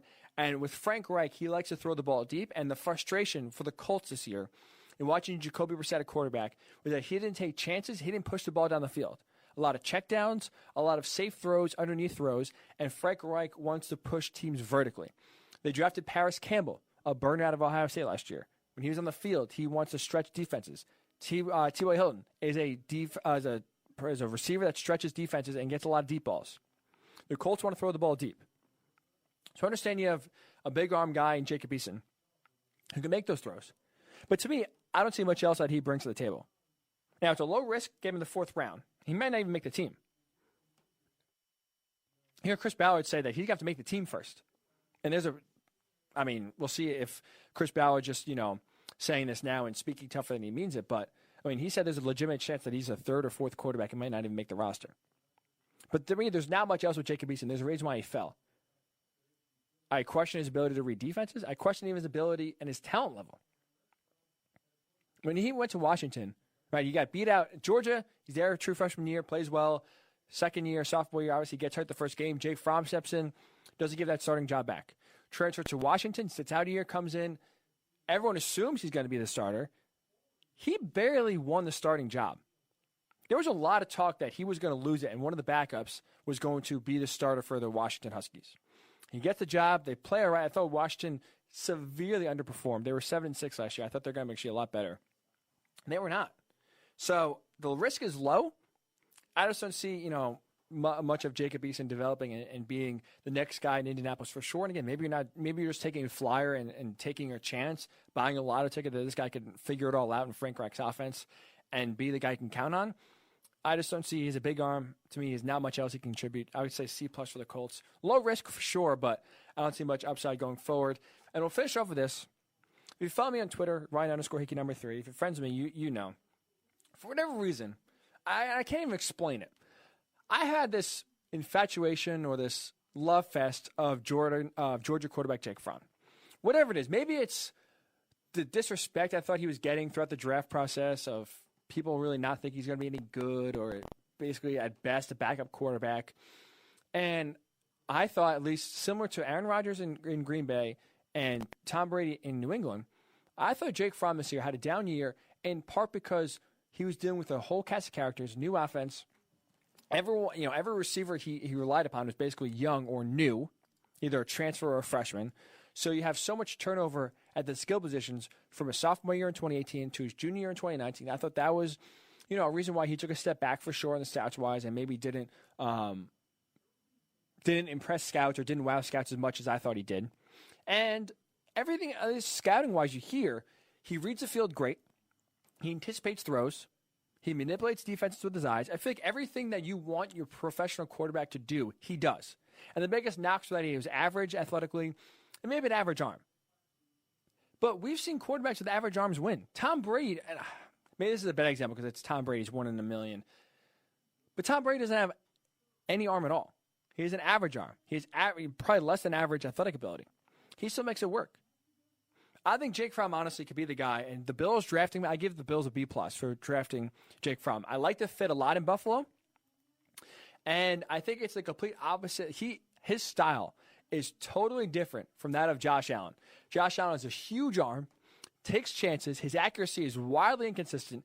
His decision-making is questionable at many times. And he's very athletic. He runs the ball, but he also gets hurt a lot. Jake Fromm is the complete opposite. And I think that's what you want in a backup quarterback. He's smart. He reads defenses great. He's accurate. And he stays healthy. I think it's a great security blanket if Josh Allen gets hurt or is even ineffective. We've already seen Sean McDermott not afraid to pull the plug. When the Bills went to the playoffs 2 years ago with Tyrod Taylor, he benched Tyrod Taylor in a game for Nathan Peterman. He was not afraid to shake it up, despite the Bills having a pretty good year, and again, in a year that ended in the playoffs. He was not afraid to shake it up during the year and make a quarterback switch and went to Nathan Peterman. Now, that decision backfired big time because Nathan Peterman decided to throw 5 interceptions in one half and never saw the field ever again. I wonder if Josh Allen continues to struggle with accuracy, decision-making, if Sean McDermott goes back and pulls the plug. Because if you're a Bills fan, I mean, I understand they had a 10-6 year, made the playoffs. You see the Patriots taking a step back. This is your division of claim. I'm not exactly all in on Josh Allen. I don't think he's the guy. I had questions coming out of college, and now those questions only exacerbated. They weren't answered. So I actually really like the fit for Jake Fromm in Buffalo. I think he could be a solid backup. And again, the styles are so contrasting that if Josh Allen gets hurt or ineffective, I think Jake Fromm has a skill set to step in and be a competent quarterback in Buffalo and continue with a team that's built on the run game and built on defense. I think he could fit in perfectly and help take the Bills to the next level, again, if Josh Allen cannot be on the field. So get your thoughts. What are your thoughts? Did your team draft a quarterback? If so, did you like it? Did you dislike it? What did you think of your team's draft? We'll get to all those comments either on Facebook, Worldwide Sports Radio Network. If you want to tweet us at WWSRN_radio, that's our Worldwide Sports Radio Twitter handle. Or if you want to tweet me, at Ryan_Hickey number 3. So we'll get to that. And like I said, we made some draft predictions last week on Thursday. First wide receiver taken, first tackle taken. Teams are going to trade up. And we try to flush out a few rumors, right? The Giants really going to trade out number 4. 49ers drafting or going to trade one of their first round picks. We'll give you what we hit on. Not a lot, but we hit on a few. And what we missed on for sure when the Morning Boys with Ryan Hickey return right here on the Worldwide Sports Radio Network.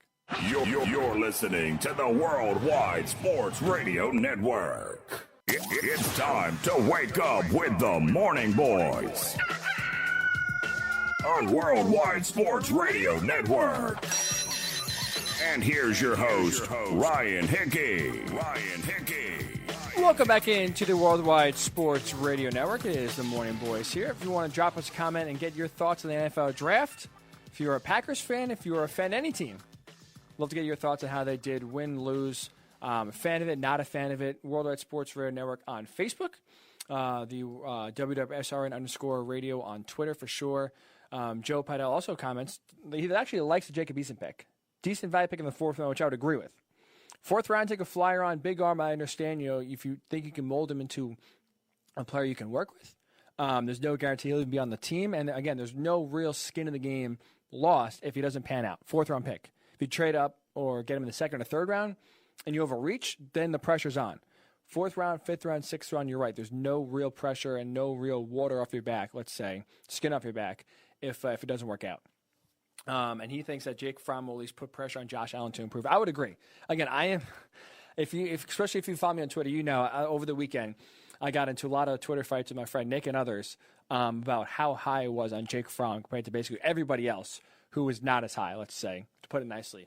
But I really do think he's going to push Josh Allen because, again, I don't think the Bills or Bills fans are sold that Josh Allen is the guy moving forward. And there's potential, and he shows flashes, but he's too inconsistent. Now, the way the Bills are building their team, which I think they had another great draft. They drafted a lot of guys I think that will fit their team and their culture perfectly. The window's opening up for the Bills for them to win. The Patriots taking a step back. And again, if you listened to the show last week, I think the Patriots are going to rebuild. I think they're in a great position to maybe have a down year this year, maybe have, kind of one of those years where they kind of recalibrate. But they have a ton of draft picks that Bill Belichick just had this year, and they have a ton of cap space next year to address the team and get better. So I think the Patriots are far from done and are, far from relenting their rule over the AFC East. Well, it could be a 1-year speed bump. I think they definitely bounce back for sure. So I'm high on the Patriots still. But the Bills right now, it's their window. They can control the AFC East and be a legitimate title contender with the Chiefs, with the Ravens, for sure going forward. But I think the big question mark is going to be, can Josh Allen get them to the next level? And if not, you have Jake Fromm there that I think at least could be competent enough to not lose them the game the way Josh Allen has with some of his mistakes. So, again, if you listen on Thursday's show, we had a few NFL draft predictions going into the night. Who's going to be the first wide receiver taken? We obviously know Joe Burrow is going to be the first quarterback. Who's going to be the second quarterback taken? Who's going to be the first team to trade up? Where does Tua Tagovailoa land? A lot of people said the Dolphins. I did not believe it. Guess what? Spoiler alert, it was a miss. So we're going to do hit or miss, what we got right, what we got wrong. First wide receiver taken. I said it was going to be Henry Ruggs, and I actually predicted it to the Raiders. That was a hit, one of the few hits, so I'm really going to pat myself on the back on this one. Because, as we know, the Raiders love fast guys. They drafted Darius Hayward-Bay way, way earlier than they should have. Now, that was an Al Davis pick. Obviously, RIP is not here. But his legacy still lives on. And with the Raiders being in the same division as the Chiefs, you have Mike Mayock and John Gruden get to watch Tyreek Hill destroy them 2 times a year. Run all over them. I think they wanted a guy like that. So despite having at number 12 every receiver available to them, they could have got Jerry Jeudy. They could have got CeeDee Lamb. They went with the burner. They were the guy to take the top of the defense and be the answer to be like the Chiefs' Tyreek Hill. He went with Henry Ruggs, and that was one of the few we actually got right as Henry Ruggs did go first to the Raiders. Second quarterback taken, I said Justin Herbert to the Chargers. We got that right, but the problem was he was a third quarterback taken. I really thought that the Dolphins are going to pass up on Tua Tagovailoa, draft a tackle, maybe even draft Justin Herbert if they were really feeling it. And that would leave the Chargers at their pick, which I thought they were going to be the safe pick and go Justin Herbert, which they did. The only issue, again, Tua Tagovailoa was a second draft pick taken at the quarterback position, not Justin Herbert. So that was a miss for sure. Another miss we had, the first tackle taken. We thought it was going to be the Giants. So the Giants or Dolphins, because on Thursday you had a lot of rumors that the Dolphins were thinking about trading up with the Lions to draft a tackle. So I really thought that Jedrick Wills Jr. out of Alabama was going to be that first tackle taken, and here's why. And whether it was the Dolphins trading up at number 3 or the Giants sitting pat at number 4, one of those two teams were going to have the first tackle and have the pick of the litter. And both head coaches have in common an Alabama tie. You have Joe Judge, the Giants head coach, who was actually on the Nick Saban staff at Alabama doing special teams. Not just that, he was obviously in New England before he came over to the Giants as a special teams coordinator. He's under Bill Belichick, and Bill Belichick and Nick Saban have obviously a very friendly relationship, and they know each other very well. So you have that familiarity with an Alabama player coming with a head coach who has an Alabama background and an Alabama connection. So 2 different points there that connect back to Nick Saban. Brian Flores, same thing. He was in New England as well as a defensive coordinator. He was close to Bill Belichick, who's close to Nick Saban. So I figured that connection would lead in a time, especially in a year, where there's so much unknown, where there's not a lot of draft picks being able to be tested, when there's obviously, again, so much unknown, and really all you have to rely on is the tape and who you talk to coach-wise. I really thought Jedrick Wills Jr. coming out of Alabama, being a safe pick, that was going to be the pick for either the Giants or the Dolphins. Obviously, I was wrong. It's Andrew Thomas by the Giants. I actually like that pick a lot. I think it's a solid pick. And it'll be a solid tackle for the Giants going forward. So that was a miss as well. Another miss, the first team to trade up, I really thought was going to be the Falcons. Falcons have a must-win year this year in 2020. Their head coach, Dan Quinn, their general manager, Thomas Dimitroff, both of their jobs depend on winning and making the playoffs this year. That got a lot harder. The Buccaneers, obviously, in their own division, are improving. The Saints had a great offseason as well. They're improving. So the the Falcons I thought were going to have to trade up, and they were rumored to trade up, and they're aggressive, apparently, in trying to get up to get a cornerback, which they needed. Jeff Okudah, maybe if they get it high enough, or if not, maybe they trade up to get C.J. Henderson. They weren't able to trade up. They stayed at 16, and actually it was the Buccaneers who were the first team to trade up. They traded up one spot with the 49ers to go to number 13 in order to draft Tristan Wirfs out of Iowa. So that was a big miss for sure. I thought it was going to be the Falcons, ended up being the Buccaneers. And another miss, so the theme here, a lot of misses. Where does Tua end? I said the Raiders. I was dead set. I really thought that the Dolphins were not going to take the risk and draft Tua. And I thought the Chargers were going to take Justin Herbert. And from there, there's no real landing spot that made sense for Tua, unless the team traded up. And I didn't think the Cardinals were going to do it. I didn't think the Panthers were going to do it. The Jaguars were going to do it. And now you start to look. The Raiders sitting at 12, I thought were an interesting team that if John Gruden's sitting there with the number 12 and number 19 picks so he can draft a receiver after he gets Tua, I really thought he was going to fall in love. He loves quarterbacks, and I thought that Tua was going to be scooped up by the Raiders. Obviously, that did not happen. He went to the Dolphins, and that was a miss. We have 2 more hits here. We'll finish on a positive note. The Giants open for business at number 4. And obviously, these last 2 are more rumors and kind of it's harder to flush out, but these are obviously rumors circulating around draft time. I thought that there was no way that the Giants were going to trade out at number 4. I just didn't think the value was there. Teams didn't want to trade up. The only reason why teams are going to trade up is to draft a quarterback they were afraid was not going to be there. The 2 teams that were in the market, the Dolphins and the Chargers. Tua's stock was falling, not rising. So the Dolphins knew if this was their guy, the only team that was going to jump ahead of them was going to be the Chargers. They got the feel that the Chargers like Justin Herbert more, and we're not going to move up. And the Chargers, I think, were content with if whoever the Dolphins drafted, whether it was Tua, whether it was Herbert, whether it was neither, they're going to take the best available player at number 6. If that was a quarterback, whoever they wanted. And they even liked to tackle. So basically, they were going best player available on their board. So no team had to trade up. There's no real reason to trade up. There's no can't-miss prospect that these teams are itching to trade up for. The Giants are open for business. Dave Gettleman was trying to trade out of there. There was just no interest. There's no teams this year. It was one of those drafts where a lot of teams up front wanted to trade back. A lot of teams in the back didn't want to trade up. The Lions desperately tried to trade out at number 3, couldn't do it. Giants, I think, at number 4, desperately tried to drum up some interest, couldn't do it. So that was a hit for sure. And finally, 49ers, there's a rumor of trading at least one of their draft picks. That was a hit. I mean, I guess really technically maybe it was a miss because they actually traded both draft picks. They traded back at number 13, from number 13, number 14, the Buccaneers, and them switched places. And then they did have the number 31 overall pick. And I figured they would trade it because at least the way the draft set up for the 49ers, they had 2 first-round picks and then nothing until the 5th round. They wanted some second, third, and fourth-round picks to accumulate to get more prospects. And instead, they traded up from 31 to number 25, which I thought was actually a pretty surprising move for sure. But, hey, so we'll count that as a hit that we definitely thought they were just going to trade one. They ended up trading both, one up. They traded up once. They traded back once for sure.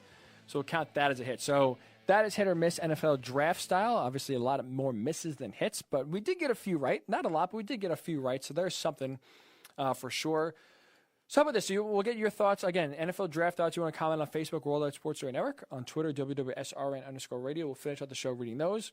And when we come back, The Last Dance, episodes 3 and 4 last night. Like I said, we're going to do 6 takeaways each week from The Last Dance to celebrate the 6 titles that the Bulls won during their dynasty. This was an interesting one. A lot of Dennis Rodman and a nice early look at the Pistons and Bulls rivalry and how it took Jordan 3 tries to finally get past the bad boys in Detroit. We'll give you the 6 takeaways to finish up the show as the Morning Boys Ryan Hickey return right here on the Worldwide Sports Radio Network. You're listening to the Worldwide Sports Radio Network. It's time to wake up with the Morning Boys on Worldwide Sports Radio Network. And here's your host, Ryan Hickey. Welcome back into the Morning Boys right here on the Worldwide Sports Radio Network. Wrapping it up here on a Monday, an NFL Draft Reaction Monday, as we do appreciate you tuning in, chiming in with a lot of your thoughts. We do appreciate for dropping all the comments you did on Facebook and on Twitter. Definitely made for a great discussion for sure. As again, there was so much to discuss, and it was really great again to see a live event for sure. It's been too long. I think it's about 6 weeks since we saw any live sporting event in any capacity. So it's definitely nice to have some sort of live event, some sort of entertainment. So thank you to the NFL Draft. But we will finish up the show with the Last Dance documentary. Episodes 3 and 4 aired last night on ESPN. Like I said, each week we're going to do 6 takeaways to celebrate the 6 titles that the Bulls won during their dynasty. And last night, at least, the first takeaway, episode 3 was focused on Dennis Rodman a lot. Dennis Rodman played in the perfect era for himself. And think about it. Could you imagine in this day and age if Dennis Rodman was in the NBA with how he is, the distraction, asking for a vacation in the middle of a title chase? Could you imagine James Harden or Russell Westbrook or Draymond Green? Actually, Draymond Green's a great example because he could kind of fit this bill. playing with the Warriors during their heyday. Could you imagine 2 years ago, Draymond Green asking Steve Kerr and the Warriors for a vacation to go to Vegas, saying he'll be back in 48 hours, and then having to basically have the Warriors go to Vegas and get him back? Social media might explode. Twitter might break. Honestly, the internet might break if a player in this day and age asked to do that during during a championship run, I should say. In a year they're doing really well, he needs a break, needs a vacation in the season. Dennis Rodman did that, got away with it, and had himself a very, very fun time in Vegas, it seems like. But he played, again, obviously episode 3 is a lot focused on him. He played in the perfect era because a lot of the stuff that happened, his flamboyancy for, how his personality was, his bad boy troublemaking style, let's say, really, really would have been exacerbated, maybe even been more of a distraction in today's day and age with social media, with sports talk, with TV, basically 24/7 covering sports, talking about sports. It would have been a major, major distraction. Second takeaway, especially when you talk about and you watch the 4, or I should say the 3 runs that the Pistons and Bulls had, where it took Michael 3 chances to finally get over that Pistons helping get to the finals. Today's style of play, space on the floor, not as physical, no hand checking, is so much more aesthetically pleasing and better for the game than it was in the 90s. I know a lot of old heads, a lot of foreign players complain that you can't touch anyone anymore. There's too many fouls. Players are babies and are soft. Today's day and age, the way the game is played, teams and players are successful because of their talent and their skill.